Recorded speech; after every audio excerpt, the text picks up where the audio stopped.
दे रहे हैं तो एक में नहीं दूं तो क्या होगा। ऐसा नहीं करना, बिल्कुल नहीं करना। जब आप ये कहती है ना कि उसने ऐसी चैन ली है या उसने कान के लिए है, मुझे भी ऐसे दिलवाओ, करते हैं ना, करते हैं ना। उसके पास ऐसी चूड़ियां है, मैं भी ऐसी चूड़ियां ले आऊंगा। कहना है कि इसने अपने परिवार से 2 वोट नरेंद्र मोदी के खाते में दिलवाई है तो मुझे 4 वोट दिलवाने हैं। क्या करना है?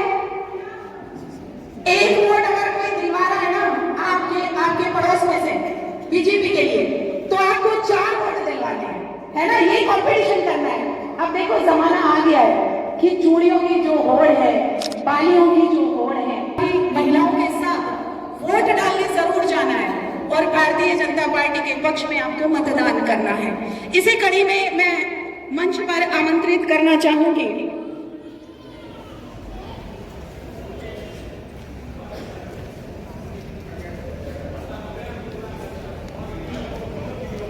हमारे बीजेपी के जो मंडल अध्यक्ष कृपया मंच पर आए। और बच्चे किसी ना किसी कैंपस में पढ़ते हैं, किसी ना किसी कॉलेज में पढ़ते हैं। अभी आप घर जाकर अपने बच्चे से, अपने लड़के से या अपनी बच्ची से पूछिएगा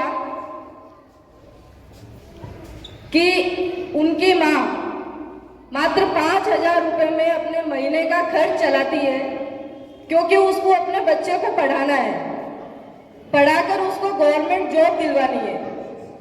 इसलिए वो अपने बच्चे को यहाँ से जयपुर भेजते हैं, दिल्ली भेजते हैं पढ़ाने के लिए कि कैसे जैसे उनकी नौकरी लग जाए। और होता क्या है, पिछले 5 साल में 19 पेपर लीक होते हैं। ये वोट क्यों देना है, इसके आपके प्रश्न मैं आपके सामने खड़े करके जा रही हूँ कि किसको वोट देना है और क्यों देना है। ये जो सरकार वर्तमान में कांग्रेस की सरकार हमारे यहाँ है, माननीय अशोक जी गहलोत हमारे मुख्यमंत्री हैं, और 19 पेपर लीक होने के बाद इनका जो स्टेटमेंट आते हैं, वो स्टेटमेंट ऐसे आते हैं कि गुजरात में भी तो हो रहे हैं, मध्य प्रदेश में भी तो हो रहे हैं, लेकिन राजस्थान में क्यों हो रहे हैं? आप तो कांग्रेस की सरकार चला रहे हो ना। ये प्रश्न हमें खड़ा करना होगा। जब भी कोई वोट मांगने आता है तो हमें पूछना होगा उन 19 पेपरों का हिसाब क्या है। वो जो हमारे घर गिरवी रखे हैं बच्चे को पढ़ाने के लिए, उसका हिसाब कौन देगा? ये प्रश्न हमें पहले पूछ के वोट देना है। किसको देना है ये भी तय करना है। हमारी बच्ची घर से निकलती है स्कूल कैंपस में पढ़ने के लिए, और क्या होता है, या तो वो किसी दरिंदगी का शिकार हो जाती है या उसका बलात्कार हो जाता है। उसी विद्यालय में पढ़ाने वाले प्राध्यापक जनरल एजुकेशन की, वहां लाइब्रेरी की आवश्यकता थी या वहां बिल्डिंग की आवश्यकता थी या फोन की? वहां पढ़ाने के लिए प्राध्यापक चाहिए या फिर आपको आटा या ये मिर्ची, बच्चों की अच्छी पढ़ाई चाहिए? ये प्रश्न कौन खड़ा करेगा? देखिए, वोट मांगने के लिए सभी आते हैं। आपको वोट किसको देना है वो आपका मत है, और मैं नहीं कहती कि आप फलानी पार्टी को वोट दीजिए। मैं तो आपको ये पूछ रही हूँ कि आपको वोट क्यों देना चाहिए और कहाँ देना चाहिए, और जहां नहीं देना चाहिए वहां क्यों नहीं देना चाहिए। राजस्थान में पिछले 5 साल में 17,000 से ऊपर बहनों बालिकाओं के साथ में रेप हुए हैं। अखिल भारतीय विद्यार्थी परिषद ने अभी एक न्याय यात्रा का आयोजन किया था, दिल्ली से करौली से जयपुर पैदल मार्च बहनों और भाइयों ने मिलकर निकाली। तो वो करौली से क्यों निकाली उसका विषय आपके सामने रखती हूँ। हिंडौन के अंदर एक हमारी जनजाति बहन के साथ में रेप होता है, वो बच्ची गायब होती है, उसका परिवार पुलिस के पास जाता है तो पुलिस उत्तर देती है कि आ जाएंगे, अभी 1 दिन वेट करो। 2 दिन वेट हुआ, 3 दिन वेट हुआ, तीसरे दिन उस बालिका की जो लाश थी वो कुएं में मिलती है, और फिर पुलिस वाले बोलते हैं ये तो थी कैरेक्टरलेस। हमारे नेताओं के बयान आते हैं कि ये तो थे ही कैरेक्टरलेस। आप किसी को कैरेक्टर सर्टिफिकेट देने वाले कौन होते हो? क्या हमें पूछना नहीं चाहिए इस बार जब कोई वोट मांगने आता है कि आप लोग कहाँ थे उस समय पे जब डूंगरगढ़ से एक बच्ची गायब हो जाती है? कहाँ गए थे आप लोग? इस तरह के कैंपस के अंदर, हमारे विद्यालय महाविद्यालयों के अंदर माहौल क्रिएट करना कि तिलक लगाकर नहीं आना है। क्यों नहीं आना है? हमें ही पूछना पड़ेगा ना कि क्यों नहीं आना है। तिलक लगाना गलत है क्या? साइंटिफिक रीजन भी है तिलक लगाने का कि ध्यान केंद्रित करता है। सम्मेलन में उपस्थित हर एक मातृशक्ति की ओर से मैं हमारे सम्मानीय अतिथि का स्वागत करती हूँ, अभिनंदन करती हूँ।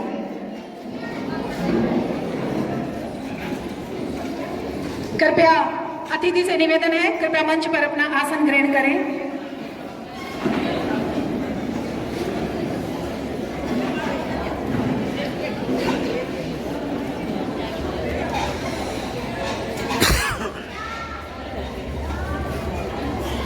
हम बातचीत कर रहे थे, वोट करना है अपने बच्चों के भविष्य के लिए। किस तरह से?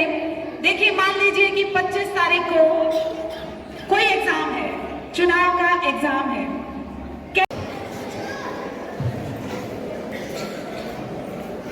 भारत माता की, भारत माता की, नारी शक्ति जिंदाबाद, मातृ शक्ति जिंदाबाद, जोर से बोलिए, मातृ शक्ति जिंदाबाद, मातृ शक्ति जिंदाबाद। सम्मानित मंच, अति सम्मानित प्रांगण और सभी मातृशक्ति के चरणों में नमन।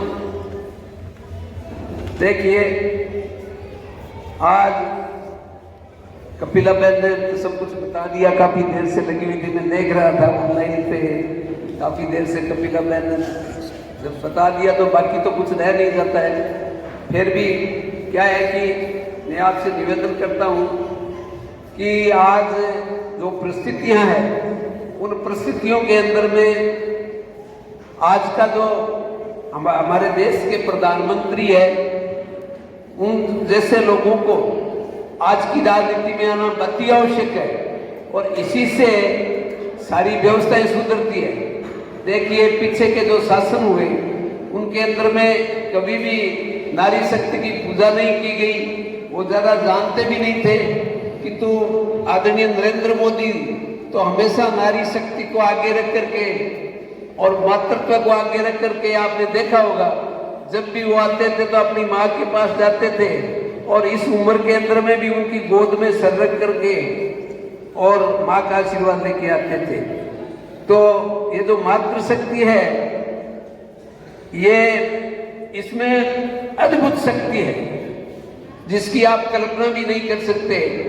आज नारी शक्ति है, पूरे परिवार को बांध के रखती है, पूरे घर को बांध के रखती है, पूरे घर को, जो घर को आराम से चला सकते हैं वो गांव को चला सकते हैं, जो गांव को चला सकते हैं वो स्टेट को चला सकते हैं, जो स्टेट को चला सकते हैं वो देश को चला सकते हैं। तो नारी शक्ति है, उसमें अद्भुत शक्ति होने के कारण से पूरे परिवार को और दिशा निर्देश भी उनसे प्राप्त होते हैं। और जहां पर भी उनकी थोड़ी सी नजर टेढ़ी हो जाती है तो वहां पर दुर्दशा होते हुए भी देरी नहीं लगती। तो इसलिए मातृशक्ति की तो निगाहें हमेशा ठंडी रहे, वही बड़ी है। वास्तव में मातृशक्ति तो माँ है, ममत्व है, माँ का ममत्व है, तो उसमें तो हमेशा ही उनकी नजरें ठंडी रहती है निश्चित तौर से। किंतु और उसी से आज हमारे देश की ये स्थिति है। देखिए, हमारे जो धर्म चलते हैं, धर्म नारी शक्ति के कारण से ही है। आज हमारे जो हम गाय की पूजा करते हैं, हम मंदिरों में जाते हैं, धर्म की पूजा करते हैं, भगवान की पूजा करते हैं, निश्चित तौर से आदमी तो क्या होता है, वो तो भाग दौड़ में रहता है, आलस भी कर जाता है, पूजा पाठ भी नहीं करता। और नारी शक्ति के कारण से भगवान की प्रार्थना होती है तो निश्चित तौर से उस घर में सुख समृद्धि और शांति रहती है। तो ये नारी शक्ति की देन है। मनुष्य अकेला कुछ नहीं कर पाता, मनुष्य का तो खाली नाम ही है, बड़ा पहिया जो है वो तो नारी शक्ति का ही है, वो ही गाड़ी को खींच के ले जाता है आगे। तो हमारे ऐसे आदरणीय नरेंद्र मोदी जी ने नारी शक्ति के लिए हमेशा ही ये सारी चीजें सोच के रखी। जैसे जाति धर्म की भी बात नहीं, मुस्लिम समाज में एक नारी शक्ति का कैसे अपमान कर देते थे, 3 बार तलाक कह करके छोड़ देते थे।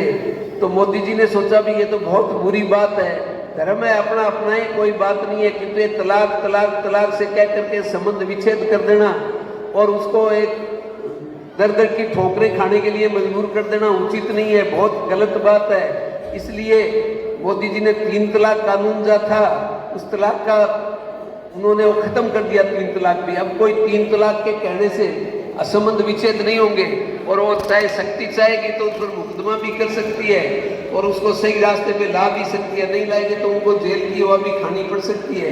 तो निश्चित तौर से उन पर एक पाबंदी लगी है और नारी शक्ति को एक बल मिला है, ये बहुत बड़ी बात है। और उसके बाद में कुछ साल पहले आपने देखा होगा बेटी पढ़ाओ बेटी बचाओ, क्या होता था कि बच्चियों के लिए एक ऐसी स्थिति थी कि 2 या 3 बच्ची हो जाती थी तो घर पर लोगों को भाग लगने लग जाती थी। ऐसा नहीं है, ऐसा कुछ लोगों में है। जो आज की नई पीढ़ी है वो सोचती है भी इनका कौन पालन पोषण करे, कौन क्या करे। तो अगर बेटी नहीं होगी तो बहू कहाँ से आएगी, आप बताओ। बहुओं को लाने के लिए बेटी की तो आवश्यकता है ना, तो बेटी होनी बहुत जरूरी है। मैं तो ये कहता हूं कि पुरुषों के बजाय लड़कों के बजाय अगर लड़की हो तो उस घर की खुशी और ज्यादा हो जाती है, क्योंकि लड़की एक होती है वो माँ बाप को हमेशा माँ बाप का ख्याल रखती है। लड़का तो होता है तो ठीक है, वो आपने कहते हैं भी अपना वंश चलाएगा, कि वंश चलाने के अलावा उसमें क्या है कि वो माँ बाप के प्रति इतनी श्रद्धा नहीं रह जाती जितनी बेटी के अंदर होती है। तो बेटी है ना, बेटी बहुत बड़ी चीज है। तो इसीलिए मोदी जी ने बेटी बचाओ, जो भ्रूण हत्याएं हो जाती थी उनके रोक लगाई और बेटी पढ़ाओ बेटी बचाओ, बेटी बचाओगे और बेटी को पढ़ाओ ताकि आगे देश का नेतृत्व भी करे। परिवार एक बेटी अगर पढ़ लेती है तो पूरा परिवार शिक्षित हो जाता है। 2 परिवार शिक्षित होते हैं, लड़का अकेला पढ़ता है तो अकेला पढ़ के रह जाता है, किंतु बेटी जब पढ़ लेती है तो 2 परिवार उससे मतलब क्या समृद्धि पाता है। वो अपने परिवार को भी पढ़ाती है, माँ बाप के वहाँ पर रहती है, भाई बहन को पढ़ाती है, उनके अगर अपने बच्चे होते हैं तो उनको भी पढ़ लिख के संस्कारित करती है। तो इसलिए बेटी अति आवश्यक है और इसीलिए मोदी जी ने बेटी बचाओ बेटी पढ़ाओ का एक नारा दिया और इतना सफल हुआ वो कि इसमें भ्रूण हत्या प्राय बंद ही हो गई, कानून भी बन गया, सब कुछ हो गया। ये देन आदरणीय नरेंद्र मोदी जी की है। सुकन्या योजना बेटी को भार समझते थे तो उसमें क्या हुआ कि 2.5 लाख से 1.5 लाख रुपए तक का उनके लिए साधन किया। सुकन्या योजना के लिए जो देंगे तो उनको ब्याज ज्यादा मिलेंगे और वो एक बचत का जरिया खुलेगा। आज आपकी बच्ची पैदा होती है तो आप उसको उसके लिए एक राशि है वो आप अगर रिजर्व करके छोड़ देते हो तो उसकी शादी तक ये शादी वाला खर्चा निकाल देती है। बहुत बड़ी बात है अपने में, ताकि कोई भी माँ बाप इसके लिए अपने को भार नहीं समझे, क्योंकि ये नहीं है परंपरा हमारी। तो माँ दुर्गा, माँ लक्ष्मी, माँ काली जिसको हम पूजते हैं ये तो बहुत बड़ी शक्ति है। तो इस शक्ति को मतलब दूसरी तरह से नहीं देखना चाहिए। क्या है कि आज के ये पाश्चात्य सभ्यता के अंदर में ये सब सोचने लगे भी कौन भरण पोषण करे, कौन क्या करे, तो इसीलिए क्या है वो भ्रूण हत्या कर देते। तो ये जो चीजें है ना, इसके लिए सुकन्या योजना भी मोदी जी ने चलाई और उज्ज्वला योजना। देखो मोदी जी की सोच देखो आप कि माताएं और बहनें जब चूल्हा जलाती थी तो मुंह से हवा मार के, जैसे आपने तो छाना लकड़ियाँ ढलया करता तो मैं जलाते भी धुआं तो वो अभी तो उस टाइम तो युवावस्था में तो पता नहीं लगता था, किंतु जब थोड़ी वृद्धावस्था आ जाती थी तो सबका दम उठने लग जाता था, वो धुएं से बीमारियां पैदा हो जाती थी। तो इसी को सोच करके मोदी जी ने उज्ज्वला योजना जो जिसके अंदर गैस की जो सिलेंडर बांटे गए, उज्ज्वला योजना के अंदर माताओं और बहनों को धुएं से आँख खराब नहीं करनी पड़े, उनकी आंखें भी खराब हो जाती थी, सांस भी उठने लग जाता था, इसलिए उज्ज्वला योजना के तहत काफी सिलेंडर बांटे गए। तो ये काम भी मोदी जी ने किया। देखिए मातृशक्ति का कितना ध्यान रखते हैं मोदी जी। और उसके बाद में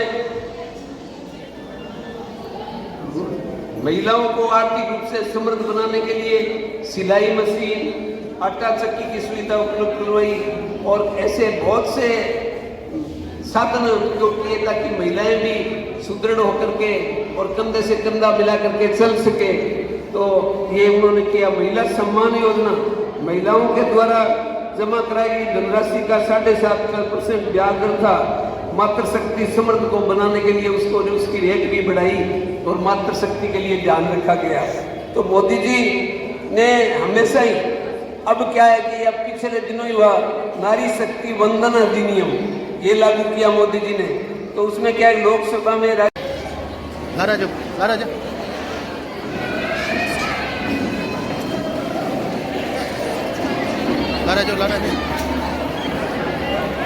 आप सभी से आग्रह है, आप अल्पा में दिए बिना नहीं जाएंगे। अपने अपने स्थान पे बैठे, अपने अपने स्थान पे यही बैठना है हमें। फोटो खींच लो।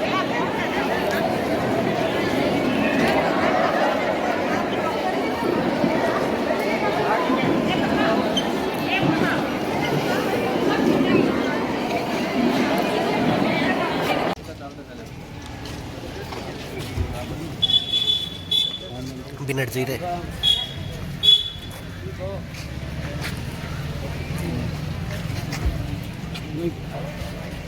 गाड़ी लिया ना।